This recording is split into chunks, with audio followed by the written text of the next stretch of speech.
CTS 두란노 성경교실 가족 여러분 안녕하십니까? 원주중부교회 김미열 목사입니다. 오늘부터 또 CTS 성경교실 함께하게 돼서 너무 감사하고 또 기쁘게 생각합니다. 오늘 특별히 데살로니가 후서를 함께하게 되었습니다. 이 말씀을 나누는 동안에 은혜 받으시고 또 함께 주님을 높일 수 있는 귀한 시간 되시기 바랍니다. 데살로니가 후서 말씀을 나누기 위해서는 이 데살로니가 교회에 관하여 그리고 데살로니가 교회에 보내진 서신, 특별히 전서와 후서가 전달되고 보내진 배경에 대해서 또 이해할 필요가 있습니다. 그래서 먼저 데살로니가 교회와 그 교회에 이 서신이 보내지게 된 배경에 대해서 잠깐 말씀을 드리고 후서의 말씀을 나누고자 합니다. 이 데살로니가 교회는 이 마케도냐 주도인 데살로니가 지역에 사도 바울의 2차 전도여행 기간 동안에 세워진 이 교회입니다. 사도 바울이 유럽의 교회를 세우고 전도를 할 때에 제일 먼저 빌립보 교회를 세우고 두 번째로 데살로니가 교회를 세우게 되는데, 이 사도 바울이 이 데살로니가 지역에서 복음을 전하는 동안 특별한 일이 생겼습니다. 바로 유대인들의 폭동인데요. 이 일로 인해서 사도 바울이 데살로니가 지역을 아주 갑자기 떠나게 됐습니다. 이 떠나서 간 지역이 베레아 지역이었고요. 이 베레아 지역에서 이 전도를 하다가 다시 아덴이라고 하는 곳으로 이제 이동을 하게 됐습니다. 이곳에서 사도 바울이 생각을 하게 되는 것이죠. 내가 복음을 전하고 또 양육을 하다가 급히 떠나온 데살로니가 교회가 어떻게 됐을까 염려가 된 것입니다. 그래서 사도 바울이 다시 방문을 하려고 했는데 이 방문조차가 어려운 상황에 놓이게 된 겁니다. 그래서 이 사도 바울은 대신에 함께 사역하고 있던 디모데를 이제 데살로니가 교회로 파송을 하게 됩니다. 이렇게 파송한 이후에 사도 바울은 고린도로 이동을 해서 복음을 전하게 됩니다. 디모데가 이 데살로니가 교회를 방문하고 이제 고린도로 돌아와서 이 고린도에서 사역하고 있는 바울에게 보고를 합니다. 가보니 데살로니가 교회 성도들은 고난 중에도 믿음을 잘 지키고 그리고 재림신앙을 견고하게 지키면서 신앙생활을 잘 하고 있다는 보고를 하는 것이죠. 이 일로 인해서 사도 바울은 너무 감사하고 기쁜 마음을 가지고 칭찬과 격려, 감사의 편지를 보내게 됩니다. 이것이 바로 데살로니가 전서입니다. 이 데살로니가 전서를 보낼 때에 감사와 칭찬과 격려를 함과 동시에 아주 중요한 메시지를 한 가지 보내게 되는데 그것이 바로 재림신앙입니다. 재림신앙에 관해서 두 가지를 강조해서 보내게 되는데, 첫째는 죽은 자, 잠자는 자 그들에 대해서 염려하지 말아라.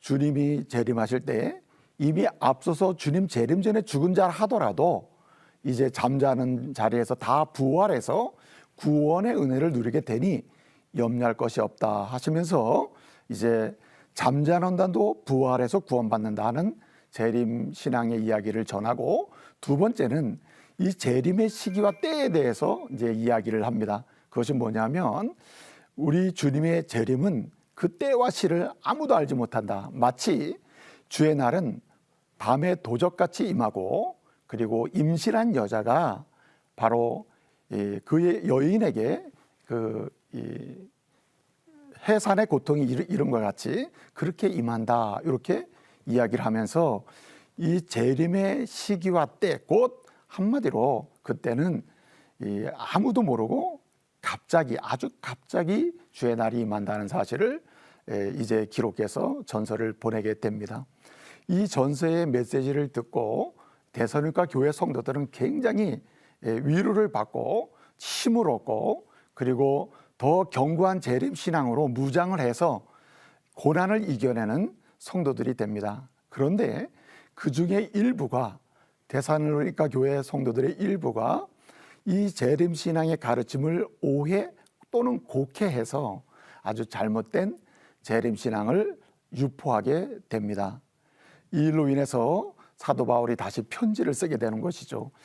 이 재림신앙을 왜곡하고 오해해서 유포하는 그런 잘못된 재림신앙을 이제 다시 바르게 고쳐주고, 그리고 올바른 신앙생활을 하도록 하기 위해서 후서를 보내게 되는데, 그렇게 해서 이 후서에 편지를 보내면서 세 가지를 강조하게 됩니다. 첫째, 1장에서는 다시 격려를 합니다. 2장에서는 잘못된 재림신앙, 이 재림신앙을 오해 또 왜곡, 잘못 해석해서 유포하는 이런 잘못된 재림신앙을 수정해서 바른 재림신앙으로 이제 세울 수 있도록 2장에서는 이제 설명을 해줍니다. 그리고 3장에서는 재림신앙을 가지고 사는 사람들에게 하나님이 주시는 은혜가 무엇인지, 한마디로 재림신앙, 바른 재림신앙을 가지고 살게 되면 한마디로 규모 있고 합당한 신앙생활을 하게 된다고 하는 사실을 기록해서 보내게 되는 것입니다. 오늘 이러한 주제로 기록된 데살로니가 후서의 말씀을 제가 이제 함께 나눌 때에 구체적으로 알아가고 또 배우면서 은혜를 나누기를 원합니다. 1장을 보게 되면 1장에서는 사도 바울이 데살로니가 교회 성도들을 다시 칭찬하고 격려합니다. 한마디로 고난을 그렇게 받으면서도 믿음을 잘 지키고, 그리고 믿음을 배반하지 아니하고 그 믿음으로 승리해가는 그런 데살로니가 교회 성도들을 격려를 하는데, 어떤 격려를 하겠습니까? 이렇게 격려합니다. 1장 5절에서 아주 중요한 얘기를 해요. 여러분들이 고난당하는 것은 하나님의 공의로운 심판의 표이고 하나님 나라에 합당하게 여겨지는 하나의 과정이다, 이렇게 말씀을 하고 있는 것입니다. 한마디로 고난받는 것, 그거 결코 가벼운 것이 아니다. 믿음 때문에 고난받는 여러분들은 칭찬받을 만하다. 왜냐하면 이 믿음 때문에 고난당하는 것은 지금은 마치 불의한 자들이 잘 되는 것 같고, 이 믿음을 지키는 자가 오히려 이렇게 고난을 당하는 것처럼 보여도 결국 어떻게 되느냐? 믿음으로 고난당하는 자는 주님의 영광을 보게 될 것이고 주님의 은혜를 받게 된다, 이렇게 이야기하고, 또 반면에 불의한 자, 지금은 잘 되게 보이는 불의한 자들은 결국 영원한 멸망의 형벌을 받게 된다, 이렇게 이야기하고 있는 것입니다. 그리고 이제 잘못된 재림신앙을 2장에서 이제 수정해서 바르게 가르쳐 줍니다. 이 사람들이 왜곡해서 유포하고 또 왜곡한 그런 재림신앙은 뭐냐면은 두 가지인데, 이미 주님이 영으로서 이미 재림하셨다 하는 이런 잘못된 신앙을 유포하기 시작한 겁니다. 그렇게 또 믿고 있던 사람들이 있던 거죠. 예수님이 이미 재림했다, 영으로 재림하셨다, 이렇게 주장하는 사람이 있었고, 아직 재림은 안 하셨다 하더라도 아주 너무 임박했다, 너무 임박했기 때문에 지금 우리가 이렇게 정상적으로 일상적인 삶을 살 필요가 없다 하면서 기본적인 삶의 자리에서 이탈하는 아주 임박한 재림론을 주장하는 사람이 있었습니다. 그래서 사도 바울은 이러한 이미 영으로 이미 예수님이 재림하셨다든지 또는 아주 재림이 임박했다고 이게 잘못된 주장을 하는 이런 사람들을 향해서 이제 잘못된 이 신앙을 교정을 해줍니다. 이렇게 얘기합니다. 그것은 잘못된 것이다. 그러한 잘못된 그리고 왜곡된 재림신앙에 미혹당하지 말아라. 절대 거기 유혹당할 일이 아니다. 왜냐하면 주님의 재림에 앞서서 재림에는 징조가 있다. 그런데 지금 징조가 없지 않느냐. 징조가 없는데 무슨 예수님이 이미 영으로 오셨다는 얘기냐. 징조가 없는데 어떻게 임박했다고 말할 수 있느냐. 예수님의 재림은 반드시 재림 전에 징조가 있다. 그렇게 하면서 징조를 설명합니다. 2장에서 말하는 사도 바울이 설명하는 징조는 이렇습니다. 예수님이 재림하시기 전에 적그리스도, 불법의 사람들이 먼저 나타나고 또 그들이 활동함으로써 진리를 거절하고 때로 진리를 배반하고 신앙을 배도하는 배도자들이 나타나고 또 심지어는 비록 불법의 사람이나 배도자들이 나타나서 활동을 하더라도 그렇게 힘은 없다. 왜냐하면 이것을 하나님의 권세로 막는 그런 역사를 하나님이 이루어 주신다. 이렇게 하면서 이렇게 얘기합니다. 결정적으로 재림이 가까이 오면 이렇게 불법을 행하는 사람들, 진리를 거스리는 사람들이 어떻게 되느냐? 그들도 함께 주님의 권세 아래서 망하게 된다. 그러니 징조가 나타나기 전까지는 주님의 재림이 임박했다든지 주님의 재림이 왔다든지 이렇게 주장하는 재림 신앙은 다 잘못된 것이다. 이렇게 책망을 하면서 알려주는 것입니다. 3장에서 사도 바울이 이런 얘기를 해요. 그러므로 여러분들은 내가 여러분들에게 가르쳐 주신 주님으로부터 받은 말씀, 여러분들에게 내가 가르쳐 줬는데 이렇게 가르쳐 준 성경 말씀대로 재림신앙에 경고에 있어서 여러분들은 바른 생활, 합당한 생활을 하며 살 것을 교훈해주고 있는 것입니다. 그래서 참된 재림신앙은 우리에게 주는 은혜가 있습니다. 그 은혜가 뭐냐면 참된 재림신앙은 바른 신앙생활을 하게 만들어줍니다. 참된 재림신앙은 올바른 믿음생활을 하게 하는데 이 올바른 믿음생활을 사도 바울은 한마디로 규모 있는 믿음생활이다. 아주 규모 있는 신앙생활이다. 이렇게 이야기를 하고 있는 것입니다. 한마디로 바른 재림신앙으로 사는 사람은 규모 있는 삶을 살 수밖에 없고 믿음으로 규모 있게 산다면 알고 보면은 바른 재림신앙 위에 서 있음을 사도 바울은 강조하고 있는 것입니다. 그러므로 오늘을 살아가는 성도들조차도 우리가 참된 바른 신앙생활을 한다면 참된 재림신앙으로 사는 사람이고 참된 재림신앙으로 산다면 이것은 규모 있는 생활을 할 수밖에 없는 것이죠. 오늘 CTS 두란노 성경교실에 참여하고 있는 우리 믿음의 가족 여러분, 참된 재림신앙으로 오늘을 살면서 주님이 기뻐하시는 재림신앙의 은혜, 규모 있는 믿음의 삶을 살아가는 은혜가 있기를 소원합니다. 자, 어떻게 하면 이 규모 있는 이 재림신앙의 은혜로서 규모 있는 삶을 살 수 있을까요? 이 규모 있는 삶에 대해서 오늘 본문에서 3장 6절에서는 이렇게 얘기합니다.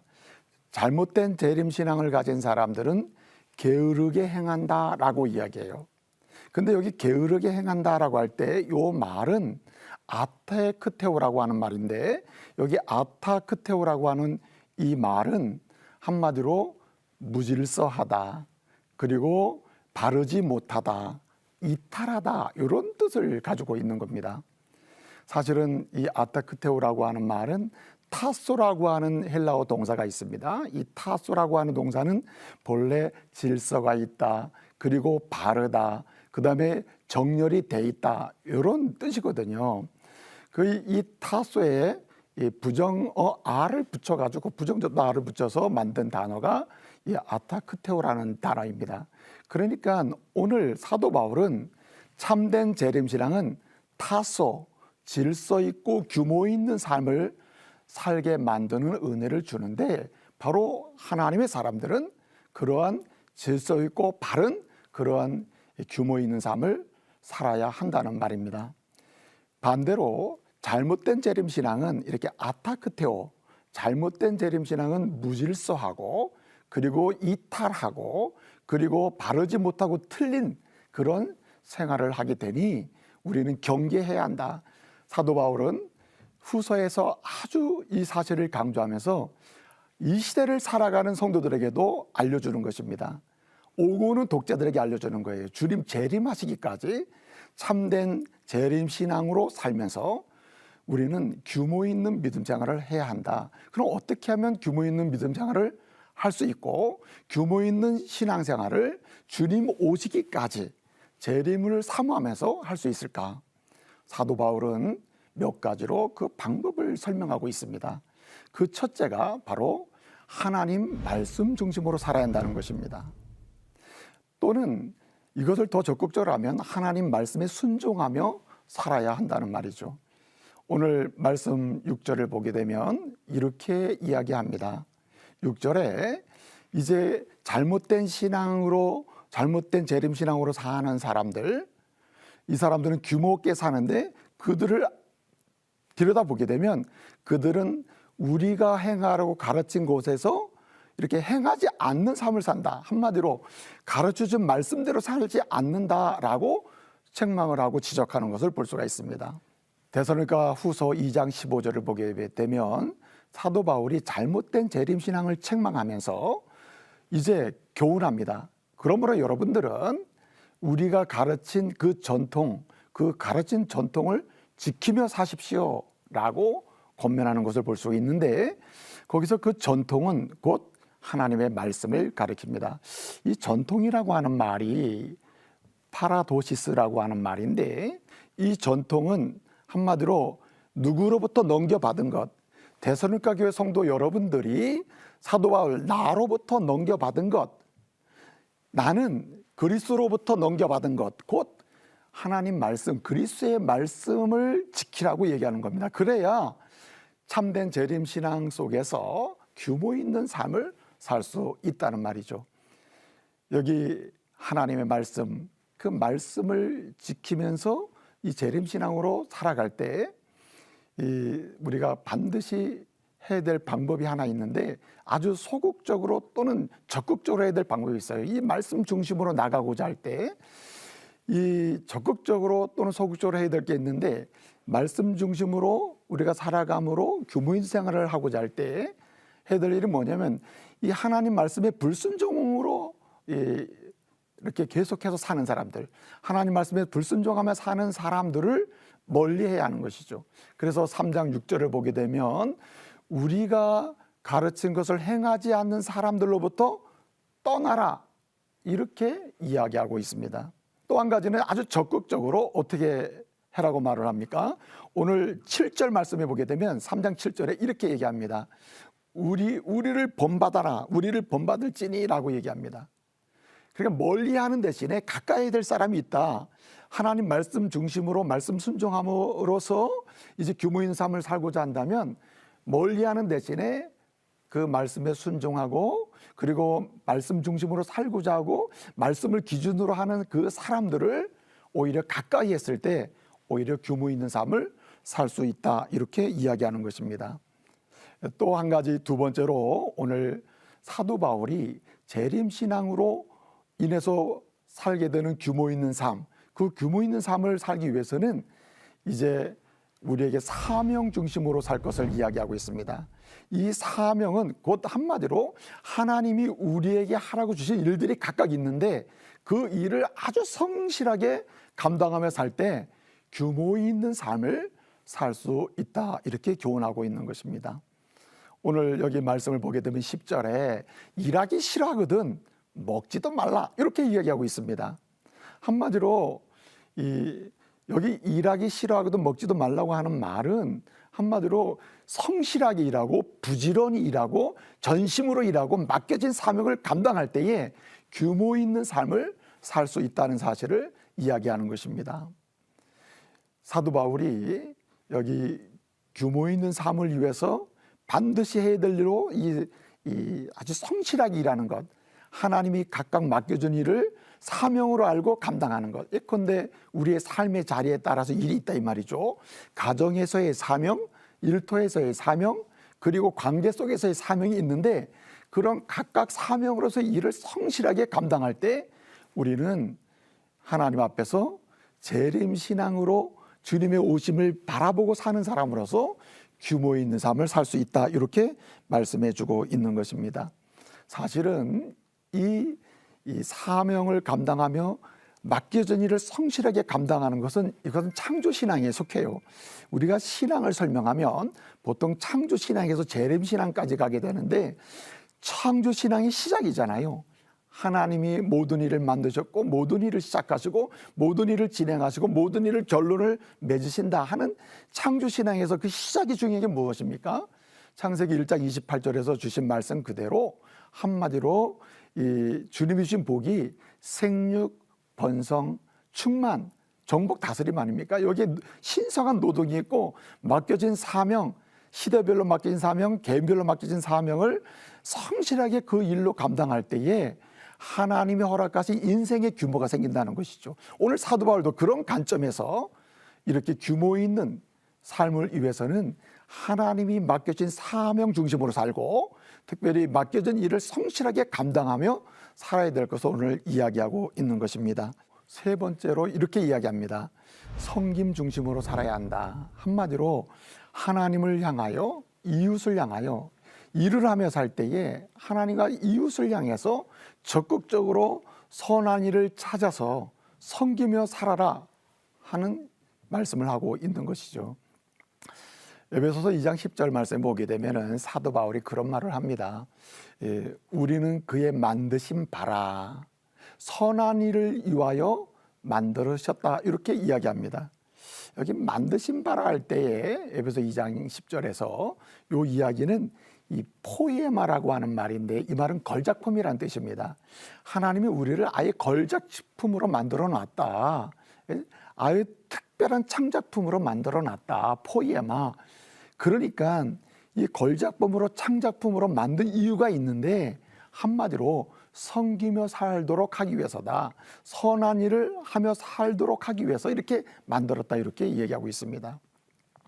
사도 바울은 오늘 데살로니가 후서 말씀을 통해서 데살로니가 이 교회 성도들에게 이 이야기를 선한 일을 열심히 해라 13절에서 이렇게 하면서 절대 낙심하지 말 것을 이야기합니다.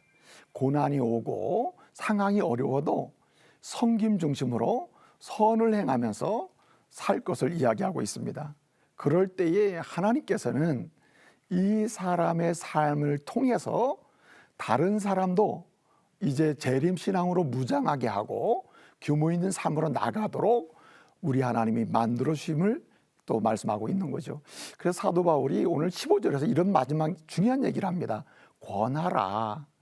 한마디로 섬김 중심으로 살고 그래서 선을 행하며 살아야 되는데 이 삶을 적극적으로 나 홀로만 하지 말고 그렇지 못한 사람에게도 자꾸만 선을 행하도록 권하게 되면 이 공동체 자체가 재림신앙 속에서 규모 있는 삶을 이루어가는데 아주 놀라운 역사를 보게 된다고 이렇게 이야기하고 있습니다. 스티븐 코비라고 하는 사람이 그런 말을 했습니다.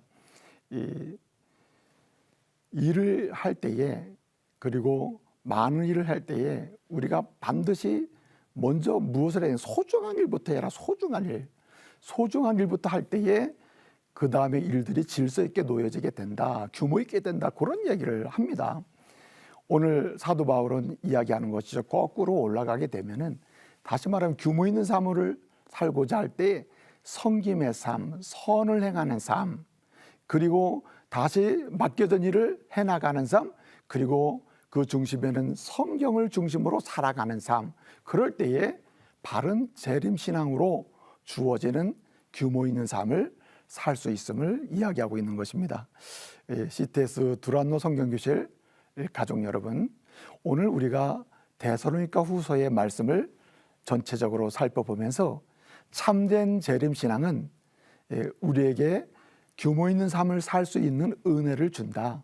아니, 규모 있는 삶을 산다면 참된 재림신앙으로 사는 사람이고 참된 재림신앙으로 사는 사람이라면 규모 있는 삶을 살 수밖에 없음을 이야기하면서 이 규모 있는 삶을 위하여 첫째는 성경 중심으로, 둘째는 사명 중심으로, 셋째는 섬김 중심으로 살 것을 교훈하고 있습니다. 이 말씀 여러분 일상에서 적용해서 재림신앙으로 아주 건강한 신앙생활,